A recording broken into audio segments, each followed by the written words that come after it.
నమస్కారం తెలంగాణ 24 న్యూస్ కి స్వాగతం. మన తెలంగాణ మన వార్తలు. నేను సంధ్య.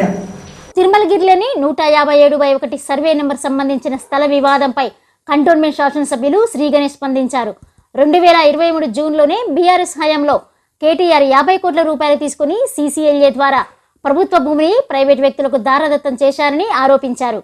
గతంలోనే కేటీఆర్ 50 కోట్ల రూపాయలు తీసుకుని ప్రస్తుత కాంగ్రెస్ ప్రభుత్వాన్ని స్థానిక ఎమ్మెల్యేపై అసత్య ఆరోపణలు చేస్తూ ఇబ్బందులకు గురి చేసే ప్రయత్నం చేస్తున్నారని ఆగ్రహం వ్యక్తం చేశారు. ప్రైవేట్ వ్యక్తులకు సంబంధించి అప్పట్లోనే కేటీఆర్ కు ప్రైవేట్ వ్యక్తులకు మధ్య ఒప్పందం కుదిరిందని అన్నారు.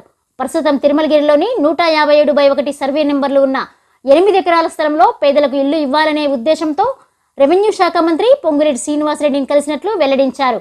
అనంతరం ఆ భూమికి సంబంధించి ప్రైవేట్ వ్యక్తులకు అనుకూలంగా హైకోర్టు ఉత్తర్వులు జారీ చేసిన నేపథ్యంలో వారికి అనుమతులు లభించాయని అన్నారు.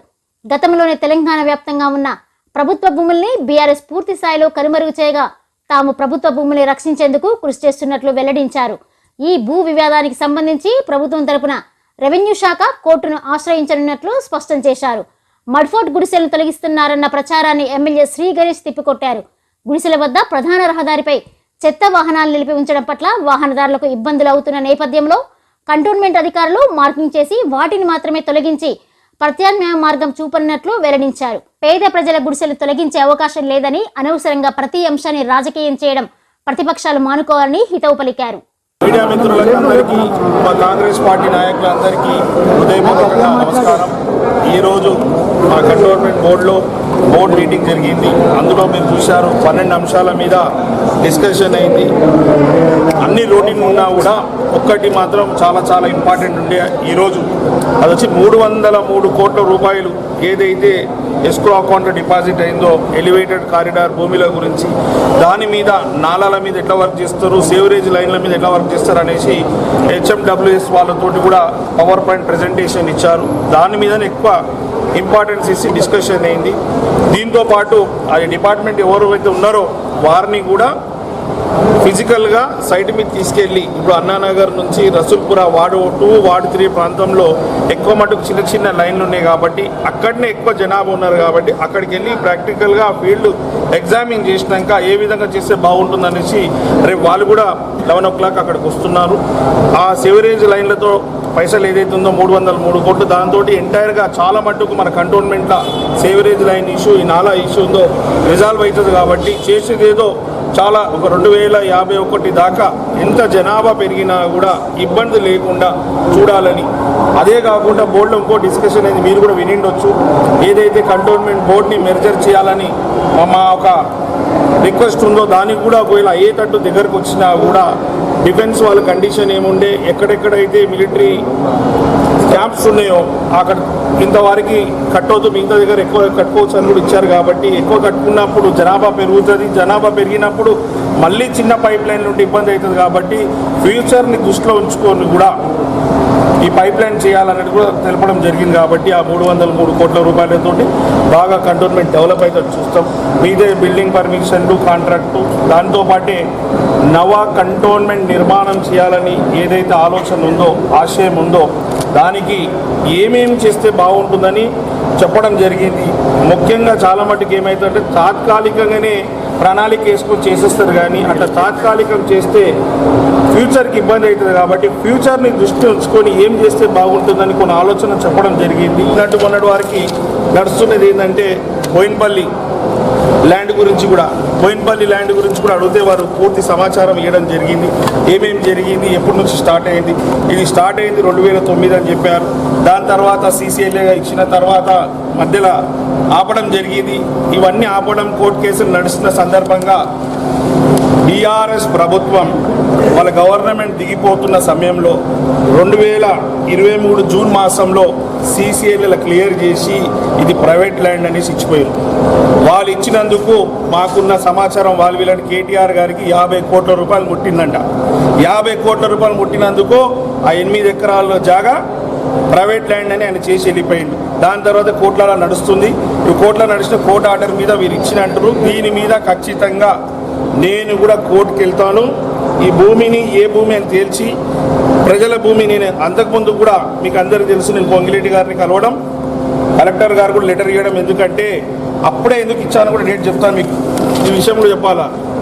జూలై 3 తారీఖు నేను ఇచ్చిన. ఎందుకు ఇచ్చిన అంటే అప్పుడు ఈ కంటోన్మెంట్ బోర్డులో ఆ ప్రైవేట్ అతను ఎవరైతే ఉన్నారో అప్లికేషన్ పెట్టుకుని పర్మిషన్ ఇవ్వద్దు అనేసి నేను వారికి వీరికి చెప్తే అప్పుడు కూడా అంతర్గతంగా అన్ని సర్వేలు చేస్తే అప్పటికు సీసీఎల్ ఏముంది, ప్రైవేట్ ల్యాండ్ అని ఉంది. నేను ఇచ్చిన నాటుకు ప్రైవేట్ ల్యాండ్ ఉందని కాబట్టి వీళ్ళు పర్మిషన్ ఇవ్వలేదు. ఎన్ని రోజులు ఆగింది పర్మిషన్కి? శ్రీ గణేష్ ఇచ్చిన లెటర్కి ఆగింది. లేకుంటే అప్పుడే కంటోన్మెంట్ బోర్డు మధుకర్ నాయక్ గారు ఉన్నప్పుడే పర్మిషన్ ఇచ్చేది. అవన్నీ అయినాక వాళ్ళు కోర్టు నుంచి ఆర్డర్ తెచ్చుకున్నారు కాబట్టి నాకు దీని మీద ఇవన్నీ పూర్తి అవగాహన ఉంది కేసు మీద. అందుకే నేను అక్కడ సైట్ మీద పోయి ఏం మాట్లాడలే. నాకు ప్రజలు ఒక బాధ్యత ఇచ్చిర్రు ఓటేసి ఎమ్మెల్యేగా. చిన్న పిల్లలు లేక ఎక్కడ పడితే అక్కడ పోయి ఏది పడితే చేస్తే నాకు కాదు ప్రజలకు కూడా గౌరవం ఉండదు. కాబట్టి ప్రజలు గౌరవం ఉండాలా, కంటోన్మెంట్ ఎమ్మెల్యే ఉండడం అంటే ఏం చేయాలా? నాకు రైట్స్ కోర్టు, నా రైట్స్ రెవెన్యూ, నా రైట్స్ కంటోన్మెంట్ బోర్డులో వచ్చి అదే రోజు నెక్స్ట్ రోజు అడిగినా ఏమైందని అడిగితే ఈయన ఈ విధంగా ఇచ్చినా అని చెప్పిండు. రెవెన్యూలో అడిగినా ఇప్పుడు ఏం చేసినా కోర్టుకి వెళ్ళి కోర్టు నుంచి ఆర్డర్ తెచ్చుకోవాలా. కోర్టుని ఎవరు ధిక్కరించలేరు. కోర్టుని అందరు గౌరవిస్తారు. అందరికి తెలిసినా కూడా కోర్టు ఇది చేయాలి అది చేయాలని వేస్తే ఈ బీఆర్ఎస్ వాళ్ళు చేసిన తప్పులన్నిటికీ తప్పిపుచ్చుకోవడానికి వేరే వాళ్ళని నూకడానికి కొంతమంది టీంల నుంచి పెట్టుకొని వాళ్ళు ఇవన్నీ ప్రొవోకేట్ చేస్తారు. ఖచ్చితంగా వాళ్ళు అట్లా చేస్తే ప్రజలు మొన్న బుద్ధి చెప్పారు, రానున్న రోజులు బుద్ధి చెప్తారు.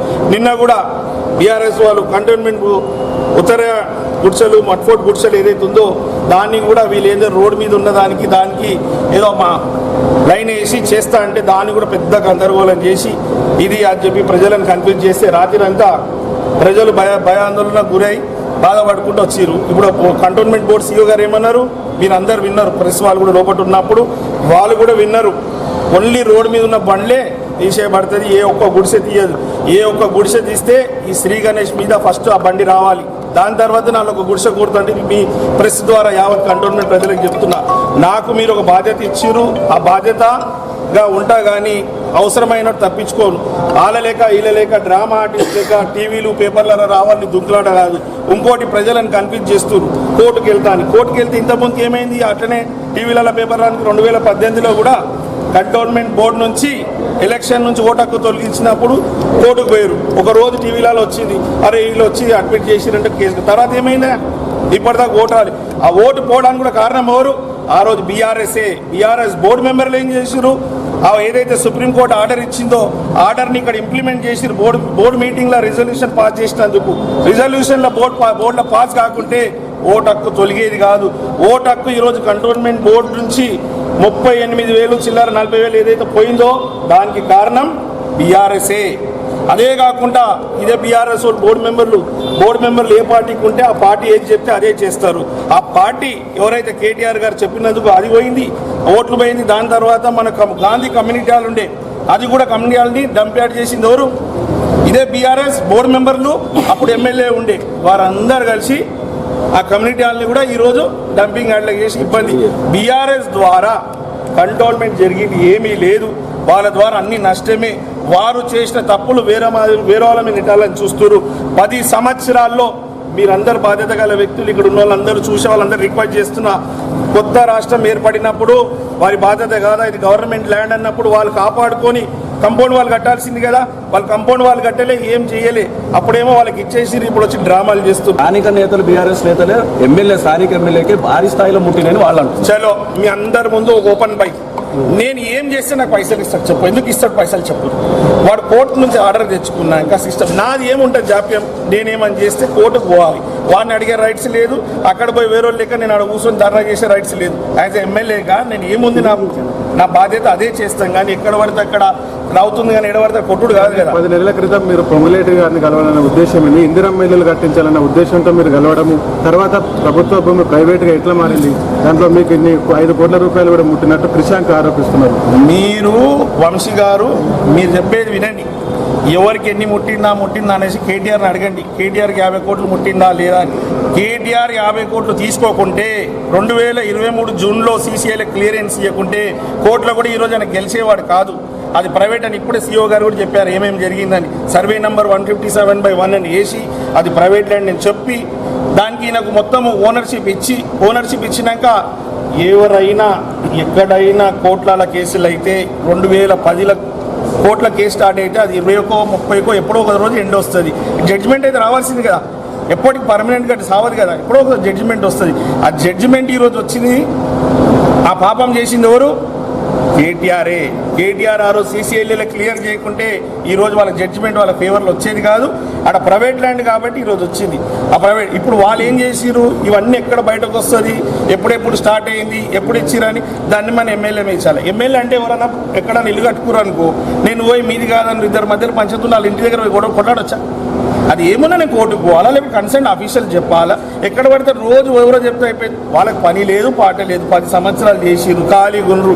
అట్లా ఒక కేటీఆర్ని ఏమన్నారు, వాళ్ళ చెల్లెని కవితమ్మ ఏమన్నా, ఆయనకు బుద్ధి లేదు, బుద్ధిలో ఆయన గురించి పెద్ద పట్టించుకోరు. వీళ్ళు కేటీఆర్ చేసే డ్రామా కంపెనీలలో వీళ్ళందరూ భాగం కాబట్టి వీళ్ళ గురించి ఏం పట్టించుకోదు కాదు. ఖచ్చితంగా అది ప్రభుత్వ స్థలం అని మేము ప్రయత్నిస్తున్నాం. దాన్ని కాపాడుకున్న బాధ్యత కూడా మా పైన ఉంది. మేము కోర్టుకు వెళ్తాం, దాని ప్రయత్నం జరుగుతుంది. ఇవి న్యూస్ అప్డేట్స్. మరిన్ని అప్డేట్స్ కోసం చూస్తూనే ఉండండి తెలంగాణ 24 న్యూస్.